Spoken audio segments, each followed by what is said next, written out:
All right, picture this. Your wedding is scheduled for tomorrow. Great, right? But here's the catch.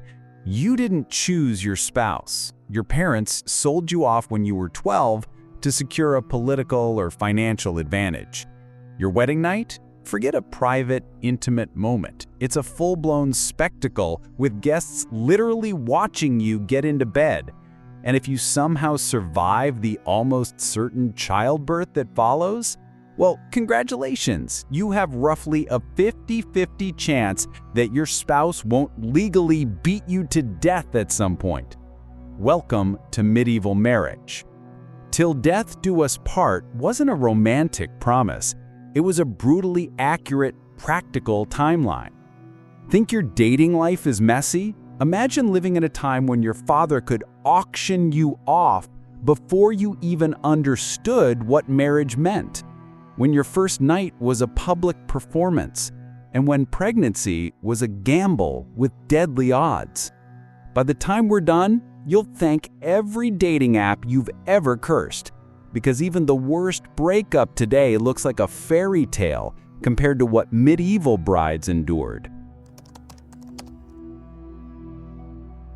Let's start with Margaret Beaufort. She's a perfect case study from the late medieval period. She would later become the mother of the entire Tudor dynasty. When she was just 6 years old, her guardians arranged her marriage to John de la Pole.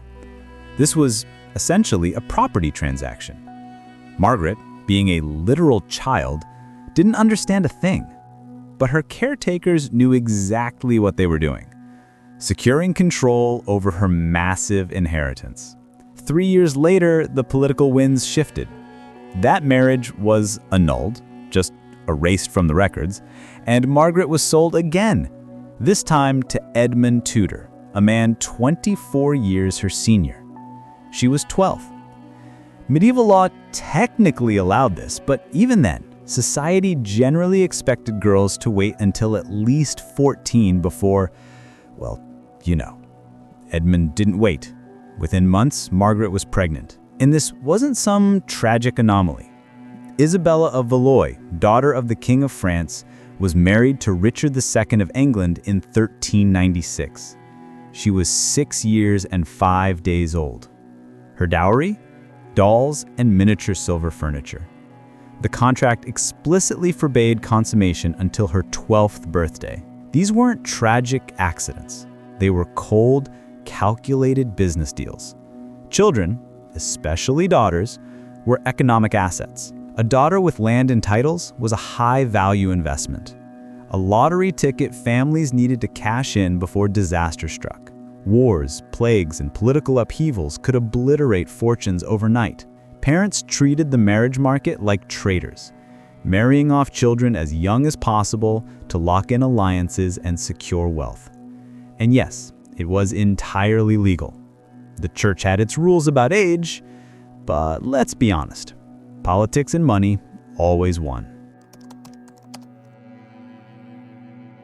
So, you survived being sold. Congrats. Now for the wedding night, which was essentially a public performance that would make reality TV blush.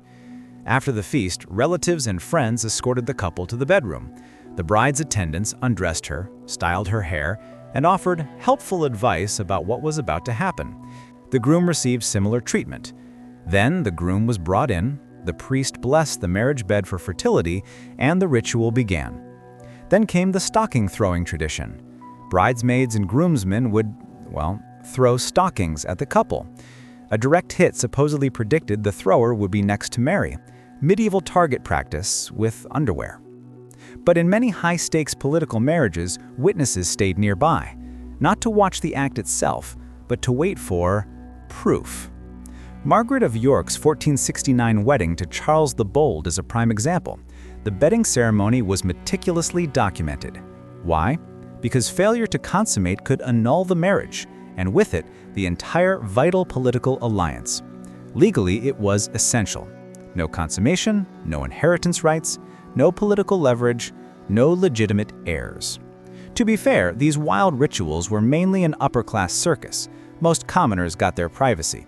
But their child brides like Isabella of Valois, These ceremonies were a grim reminder.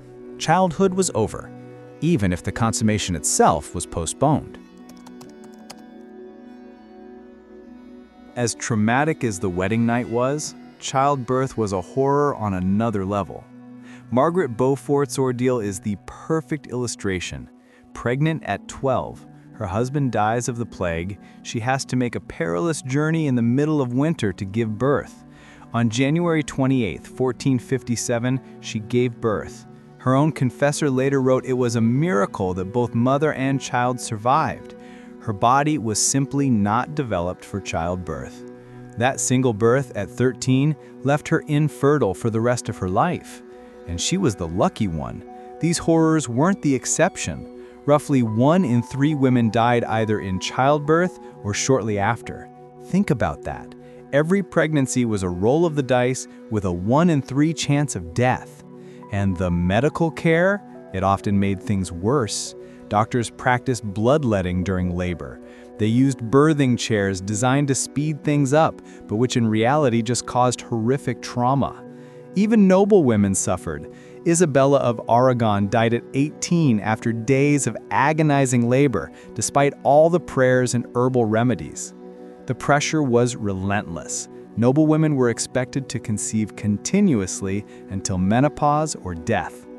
Eleanor of Aquitaine endured 10 pregnancies, each one a potential death sentence. And most women started as teenagers. Margaret at 13, Isabella at 18. Their bodies weren't ready, yet society demanded immediate heirs. Marriage wasn't companionship. It was an endurance trial where survival was never guaranteed. Okay, so you survived the sale, the public wedding night, and childbirth. What's next? Yes, living with a husband who could legally harm you, or even kill you. Medieval law was specific. It allowed husbands reasonable chastisement of their wives for any perceived misbehavior. Reasonable?